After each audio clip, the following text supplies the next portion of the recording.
नमस्कार मित्रों, पुनीत एस्ट्रोलॉजी हिंदी के अगले वीडियो में आपका बहुत बहुत स्वागत है। सूर्य ग्रहण 10 जून को दोपहर के 2 बजे के करीब, एग्जैक्ट टाइम नीचे डिस्क्रिप्शन बॉक्स में दिया हुआ है, वो आप चेक कर सकते हैं। वृषभ राशि में मृगशिरा नक्षत्र में लगेगा। इस दिन राहु के साथ चंद्रमा, सूर्य और बुध की उपस्थिति वृषभ राशि में रहेगी। चंद्रमा और सूर्य और बुध दोनों ही 25, 24 और 26 डिग्री के आसपास रहेंगे, यानी चंद्रमा करीब 24 डिग्री, सूर्य करीब 25 डिग्री और बुध करीब करीब 26 डिग्री। यहाँ पे बुध वक्री हैं, चंद्रमा मार्गी हैं। दोनों ही सूर्य की तरफ अपनी ओर अपनी गति को करके बन रहे हैं। बुध जो है वो विपरीत गति से सूर्य की तरफ अग्रसर हैं और चंद्रमा मार्गी गति से सूर्य की तरफ, यानी बुध भी यहाँ पे अस्त हो जाते हैं और चंद्र भी अस्त हो जाते हैं। राहु हालांकि करीब करीब 9 डिग्री दूर रोहिणी नक्षत्र में 16 डिग्री पे बनते हैं, जिसकी वजह से हमें ग्रहण तो मिलता है लेकिन वो भारत में दिखाई नहीं देगा, सिर्फ नॉर्दर्न रीजन में कुछ जगह वो दिख सकता है। ऐसे केस में इसका एस्ट्रोलॉजिकल सिग्निफिकेंस तो बहुत रहेगा, लेकिन एक बात यहाँ देखने वाली है कि राहु की जो उपस्थिति है वो सूर्य से बेहद नज़दीक नहीं है, वो एक दूरी बना करके रखे हुए हैं और राहु सूर्य से विपरीत गति में चल रहे हैं।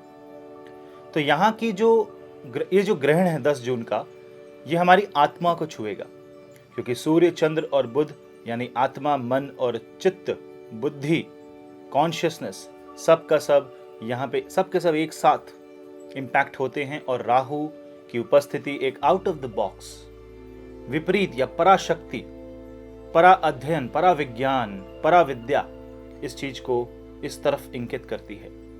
तो राहु की जो उपस्थिति है ये हमारे जीवन में बड़े बड़े बदलाव लेकर के आ सकती है। बहुत बड़े बड़े जीवन में उतार चढ़ाव हमारे जीवन में आ सकते हैं। दोस्तों, जो ग्रहण होता है वो एक ट्रिगर पॉइंट होता है, यानी वहाँ से कुछ चीज़ें बदल जाती हैं, वहाँ से कुछ हमारे मन में, हमारे विचारधारा बदल जाती है, हमारी सोच बदल जाती है, हमारी पर्सनैलिटी बदलने लगती है। हम कुछ ऐसे डिसीजन ले लेते हैं लाइफ में जो कि हमें आगे जा करके या तो काफ़ी अच्छा परिणाम दे सकते हैं या बुरा परिणाम। यहाँ मानो ऐसा प्रतीत हो रहा है मानो सारे देवता एक तरफ और सारे दैत्य एक तरफ। ये इक्लिप्स एक देवासुर संग्राम की तरह प्रतीत होता है जो हमारे भीतर चलेगा, एक अंतर्द्वंद जो हमारी आत्मा में, हमारे मन में और मस्तिष्क में एक समुद्र मंथन पैदा करेगा हमारे जीवन में, जो कि बहुत सी चीज़ें जिससे निकलेंगी। हमारे मन में अच्छी चीज़ें भी निकलेंगी और बुरी चीज़ें भी निकलेंगी। अब ये हमारे ऊपर है कि हम विष का पान करेंगे या अमृत का। यानी ये एक्लिप्स आपके ऊपर और आपकी सोच पे और आपकी पर्सनालिटी पे, आपके डिसीजन पे बहुत ज़्यादा निर्धारित रहता है और इससे आने वाला आउटपुट आपके ही कर्मों को यूज करेगा। मंगल की पोजीशन देखें तो मंगल भी पुष्य नक्षत्र में है, एक अच्छे नक्षत्र में है मंगल देव। और मंगल की बात क्यों करें, क्योंकि मृगशिरा के स्वामी मंगल की ऊर्जा से एसोसिएटेड है। मंगल कर्क राशि में उपस्थित है, यानी शुक्र जो कि मिथुन में है आर्द्र नक्षत्र में, वो पाप कर्तरी में फंस जाते हैं। एक तरफ राहु सूर्य और दूसरी तरफ मंगल।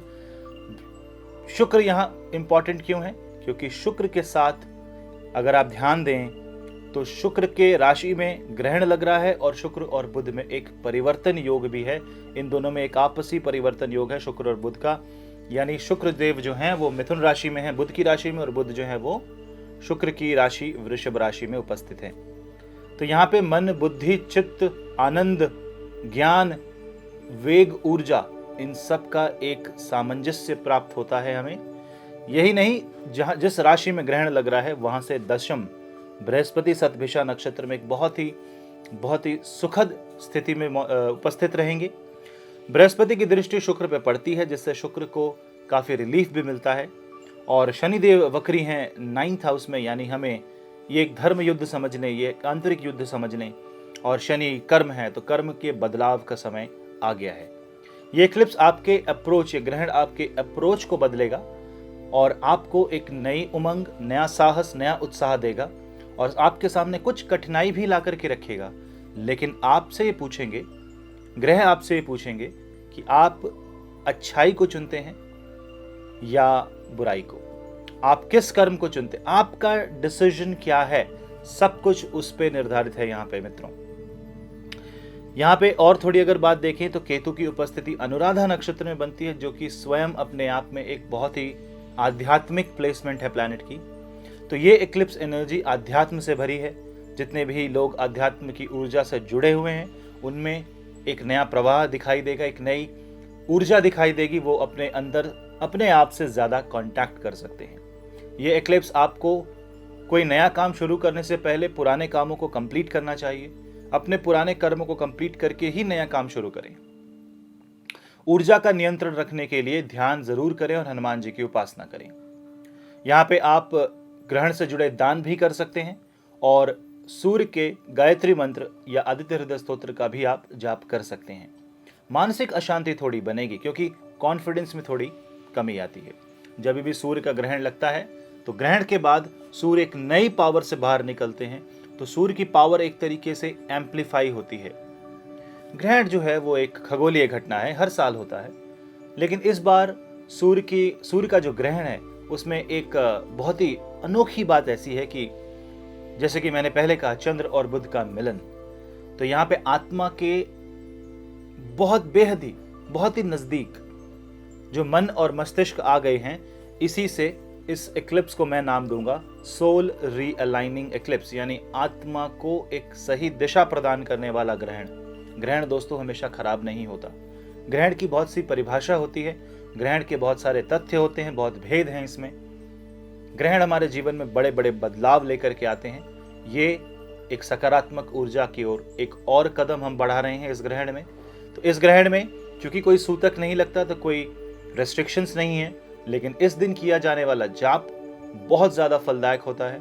इस दिन आप बहुत सी शक्तियाँ अपने अंदर अपने भीतर उजागर कर सकते हैं और अपने पुराने जन्म के पूर्व जन्म के कर्मों को काटने के लिए ईश्वर से प्रार्थना कर सकते हैं। इस ग्रहण को सही तरीके से प्रयोग करने के लिए ध्यान, अगर हो सके तो उपवास, व्रत और मंत्र ध्यान, मंत्र उच्चारण, इन तीनों चीज को मिलाकर के अगर आप 9, 10 और 11 जून को अपना जीवन व्यतीत करेंगे, 3 दिन तो उपवास संभव नहीं है, 10 तारीख को उपवास रखें, तो जीवन में अवश्य ही उमंग और हर्षोल्लास आएगा। आइए 12 राशियों के बारे में बहुत ही संक्षिप्त में एक एक लाइन में जानते हैं कि एक्लिप्स आपको कैसा परिणाम देगा और अच्छा रहेगा या बुरा। मेष राशि वालों के लिए ये एक्लिप्स दूसरे भाव में रहेगा, तो धन संबंधी और परिवार संबंधी चीजों में बदलाव आएगा। अपनी वाणी और अपने भोजन को वे नियंत्रण रखें, किसी को श्राप न दें, किसी के लिए बुरा न बोलें। ओवरऑल यहाँ पे थोड़ा आपको व्यापार और शादी के संबंधित क्षेत्रों में थोड़ी कठिनाई आ सकती है, संयम बरतें। वृषभ राशि वाले जातकों के लिए ये एक्लिप्स वृषभ राशि में ही बन रहा है, तो आपके माइंड के ऊपर काफी प्रभाव पड़ेगा, आपकी सोच में बदलाव आएगा। यहाँ पे बिल्कुल भी दानवी सोच को अपने ऊपर हावी न होने दें। अपने आप को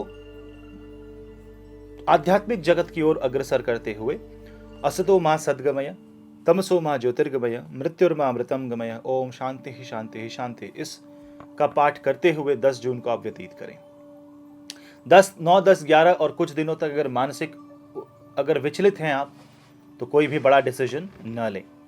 ओवरऑल एक पर्सनालिटी चेंजिंग एक्लिप्स होगा आपके लिए। मिथुन राशि, अगर आपकी मिथुन राशि है तो शनिदेव आपके अष्टम भाव में वक्री हैं और द्वादश भाव में एक्लिप्स बन रहा है। यही नहीं, आपके लिए छठे भाव में केतु भी उपस्थित हैं, तो थोड़ा आपके लिए मानसिक रूप से कठिनाई हो सकती है, नींद नहीं आ सकती, थोड़े पूरे सपने आ सकते हैं। तो ऐसे केस में आपको भगवान का जाप करके, भगवत भजन करके माँ काली की उपासना करनी चाहिए, उससे आपको अवश्य लाभ मिलेगा। कुछ नहीं, थोड़ी सी ऊर्जा है, लेकिन ये ऊर्जा आपके पूर्वजों से कुछ इंपॉर्टेंट न्यूज़ मिल सकती है आपको, आपके कोर्ट केसेस या पारिवारिक झमेलों में कोई रिजल्ट आ सकता है, लेकिन मानसिक कठिनाई भी साथ ही साथ आती है। अपने सामने जितनी नकारात्मक चीज़ें उसे दूर करें और भगवत भजन में अपना दिन को व्यतीत करें, इससे आपको बहुत लाभ मिलेगा। कर्क राशि वाले जातकों के लिए, चूंकि मंगल लगन पे आपके नीचस्थ होकर के बैठे हैं, यानी कि चंद्र लग्न के ऊपर, और एकादश भाव में इक्लिप्स बन रहा है, इससे बड़े भाइयों के साथ और व्यापार में थोड़ी कठिनाई आ सकती है। आपका अप्रोच चेंज हो सकता है, आपकी जो एक्सपेक्टेशंस है, आकांक्षाएं हैं, उनमें बहुत बड़ा बदलाव, परिवर्तन आप देख सकेंगे। थोड़ा हताश निराश फील हो सकता है, लेकिन कर्क राशि वालों, आपके लिए शनिदेव बहुत बड़े बड़े चेंजेस लेकर के आएंगे। कर्म करते रहें और कर्म की दिशा को सही रखें, एक्लिप्स का साथ आपको अवश्य मिलेगा। सिंह राशि, सिंह राशि वाले जातकों के लिए ये जो ग्रहण है ये दशम भाव में बनता है, तो करियर संबंधी चीजों में बड़े बड़े बदलाव आ सकते हैं। नए जॉब, नई चीजें, जीवन में नया कैरियर बनाना, इंडस्ट्री चेंज करना या नया बिजनेस करना, इन सब के आइडियाज आप लें। आपके मन में इन सब के नए नए आइडियाज आ सकते हैं, उसे जरूर अपनाएं, लेकिन अच्छी नींद लें। मंगल द्वादश भाव में रिलैक्स कर रहे हैं, ऊर्जा को अनावश्यक ही आप खर्च ना करें। अपनी ऊर्जा को सीमित करते हुए, नियंत्रित करते हुए अभी आइडिया का समय है, आइडिया एकत्रित करें। कन्या राशि, कन्या राशि वालों के लिए मंत्र जाप बहुत ही लाभकारी सिद्ध होगा। और अगर देखें तो आपके पंचम भाव में शनि की उपस्थिति कुछ ज्ञान प्राप्त करवा सकती है। ज्ञान अर्जित करें, भागवत गीता का जाप करें, और जिस दिन ग्रहण है 10 जून को, उस दिन काफी मंत्र जाप और पूरा दिन अगर हो सके तो भगवत भजन और पूजा पाठ में लगाएं। आपको दैवी कृपा प्राप्त अवश्य होगी। तुला राशि, तुला राशि वालों के लिए जो ग्रहण है वो अष्टम भाव में लग रहा है, तो आपको थोड़ी सावधानी की आवश्यकता है। यहाँ पे थोड़ा मन विचलित ज्यादा हो सकता है, अनजानी चीजों से प्रॉब्लम आ सकती है, तो अगले 2 से 3 महीने काफी संभल के रहें। मन विचलित होने के कारण ये भी है कि घर में क्लेश हो सकता है, और चौथे और 10वें भाव यानी करियर और वर्क लाइफ बैलेंस एक बिगड़ सकता है। क्या ये संपूर्णतः नेगेटिव है? ऐसा बिल्कुल नहीं है, क्योंकि जब अष्टम भाव से कोई परिवर्तन आता है तो जीवन में बड़े बदलाव लेके आता है। सूर्यदेव जो कि आपके एकादश भाव के स्वामी हैं, उनके ऊपर ग्रहण लग रहा है।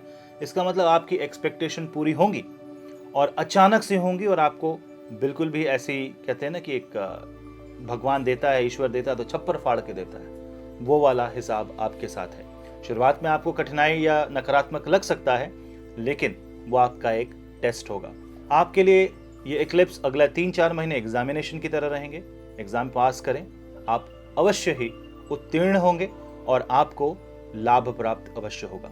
हाँ, किसी भी तरीके का इन्वेस्टमेंट या कोई हेल्थ से रिलेटेड अगर आपको विकार है, उसे बिल्कुल भी इग्नोर न करें, फोकस करें और खान पान में ध्यान रखें। वृश्चिक राशि, वृश्चिक राशि के वालों के लिए सप्तम भाव में ग्रहण लग रहा है, जिसकी वजह से वाद विवाद उत्पन्न हो सकता है बिजनेस पार्टनर से, लाइफ पार्टनर से, पति पत्नी में थोड़े मनमुटाव की उपस्थिति बन सकती है। लेकिन यहाँ पे अपने माइंड को संयम रखते हुए अगर आप चीजों को डील करेंगे तो अवश्य ही लाभ प्राप्त होगा। यहाँ पे सप्तम भाव में बिजनेस संबंधी कई नए आइडियाज आ सकते हैं, उसे नए आइडियाज को अपनाने की कोशिश करें और बदलाव लाने की चेष्टा करें। शनिदेव यहाँ पे तीसरे भाव में है, तो जब अवश्य ही यहाँ पे कुछ अलग हट के आप काम करने की कोशिश करेंगे, अच्छी बात है, लेकिन फिजिबिलिटी जरूर देख लें, क्या वो काम हो पाएगा। कहते हैं ना, तेते पांव पसारिए जेती लांबी सौर, माफ करिएगा अगर मेरा प्रोनाउंसिएशन या कुछ गलत है, यानी कि हमें उतना ही पैर फैलाना चाहिए जितनी बड़ी हमारी चादर है।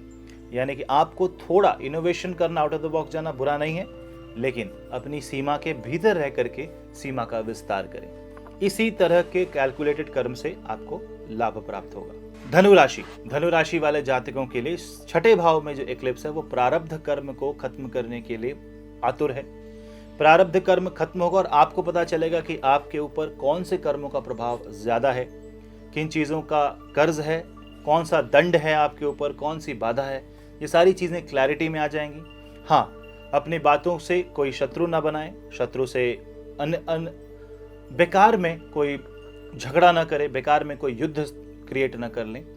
रोग संबंधी विकार आपके सामने थोड़े आ सकते हैं, भीतर के रोग बाहर निकल सकते हैं, थोड़ी कठिनाई शरीर को लेके आ सकती है, लेकिन मैनेज हो जाएगा, क्योंकि गुरुदेव बृहस्पति तीसरे भाव में एक अच्छी तरीके से बैठे हुए हैं, जिससे सतभिषा नक्षत्र में भी हैं, यानी इलाज भी होगा। तो चीज़ें नकारात्मक तो है नहीं, उल्टा मैं ये कहूँगा कि इंग्लिश में बोलते हैं ओपनिंग अप द पैंडोरास बॉक्स, यानी कि कुछ चीज़ें हैं जो खुल तो जाती हैं लेकिन वो विकार ठीक भी हो जाते हैं। संयम रखें, धैर्य रखें, काफ़ी पॉलिशिंग और क्लीनिंग एक्लिप्स होगा ये आपके लिए। मकर राशि वाले जातकों के लिए ये एक्लिप्स पंचम भाव में बनेगा। पंचम भाव में बनने से ये मंत्र भाव में बनता है, ये पूर्व पुण्य का भाव है, ये भी एक वो भाव है जिसमें हम पास्ट लाइफ कर्म को, पॉजिटिव कर्म को देखते हैं। तो यहाँ से आपको काफ़ी लाभ प्राप्त होगा, लेकिन संतान रूपी समस्या आ सकती है। संतान के बारे में चिंता बढ़ सकती है, अपनी प्रोडक्टिविटी के बारे में चिंता बढ़ सकती है। आप अपने आप को किस तरह व्यक्त करते हैं इसमें भी परिवर्तन आएगा। पर्सनालिटी चेंज आपके ऊपर सर्वाधिक होगा। तो अगर आपकी मकर राशि है तो आप इसे अवश्य ही एक सकारात्मक एक्लिप्स के रूप में ट्रीट कर सकते हैं। बस अपने ज्ञान को बढ़ाते रहें और भागवत गीता का पाठ करते रहें। कुंभ राशि वाले जातकों के लिए ग्रहण जो है वो चौथे भाव में बनेगा, यानी मां को लेकर थोड़ी कठिनाई, थोड़ा कष्ट, थोड़ी चिंता हो सकती है। घर में कोई मेजर बदलाव, परिवर्तन आ सकता है और घर में अगर कोई झगड़ा हो रहा है तो उसे बहुत ही पेशेंस और बिना किसी अहंकार के उस चीज़ को डील करें। अपनों से झगड़ा नहीं किया जाता, अपनों को समझा जाता है। तो यहाँ पे एक्लिप्स जो है वो आपके भवन में, घर में परिवर्तन लाएंगे। अगले 2 महीने तक अगर आप कोई घर या प्रॉपर्टी या कार खरीदने के बारे में प्लानिंग कर रहे हो तो थोड़ा आप सोच समझ लो, विचार विमर्श करके ही, ग्रह स्थिति महादशा देख करके ही आप वो अपना इन्वेस्टमेंट करो। ओवरऑल ये एक्लिप्स थोड़ा आपको बेचैन कर सकता है, लेकिन ऐसी कोई घबराने की बात नहीं है, क्योंकि बृहस्पति देव तो आपके लगन पे मौजूद हैं। वो लगन पे उपस्थित होकर के लगन का विस्तार करेंगे, यानी जो बेचैनी आपके अंदर आ रही है वही आपकी ग्रोथ का कारण बनेगी। मीन राशि वाले जातकों के लिए जो ग्रहण है वो तृतीय भाव, तीसरे भाव में बनता है, यानी आपके पराक्रम, आपकी फ्री विल, आपकी ही स्ट्रेंथ के बारे में ये सोचने पे आपको विवश कर देगा। अगर आपकी मीन राशि है तो अवश्य ही आपका मन काफी फिलोसॉफिकल होगा। चंद्र का मीन राशि में प्रवेश होना, यानी व्यक्ति का जो मस्तिष्क है, मन है, वो एक तरह से पूर्णता को प्राप्त कर रहा है या पूर्णता को खोज रहा है। तो ये पूर्णता को खोजने की तरफ एक पहला कदम इसे समझ सकते हैं, एक नया इनोवेटिव कदम, यानी कि कुछ अलग हटके। तो आपकी तरफ से ये जरूर कहूंगा कि कुछ किताबें जरूर पढ़ें, किताबें पढ़ें जितनी पढ़ सकें, और ज्ञान प्राप्त करने का जो मार्ग आपको मिल सके अवश्य उससे ज्ञान प्राप्त करें। आपका जो लग्न स्वामी, चंद्र के राशि स्वामी है, वो 12वें भाव में है, बृहस्पति देव, यानी ज्ञान बांटने से बढ़ेगा। तो यहाँ पे अपना बाहुबल का प्रयोग न करके, अपना शो ऑफ पावर न करके, हम्बल भाव से नतमस्तक होते हुए भगवान की सेवा करें। आपके लिए ग्रैटिट्यूड यानी थैंकफुलनेस, धन्यवाद की भावना ईश्वर के प्रति और संपूर्ण समर्पण एक बहुत अच्छा ग्रोथ, धन, परिवार, स्वास्थ्य और आध्यात्मिक उन्नति का कारण बनेगा। तो दोस्तों, ये था एक्लिप्स के ऊपर एक संक्षिप्त में विवरण।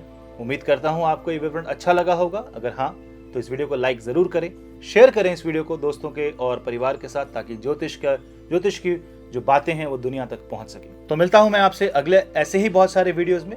मैं आपका होस्ट पुनीत, तब तक के लिए नमस्ते।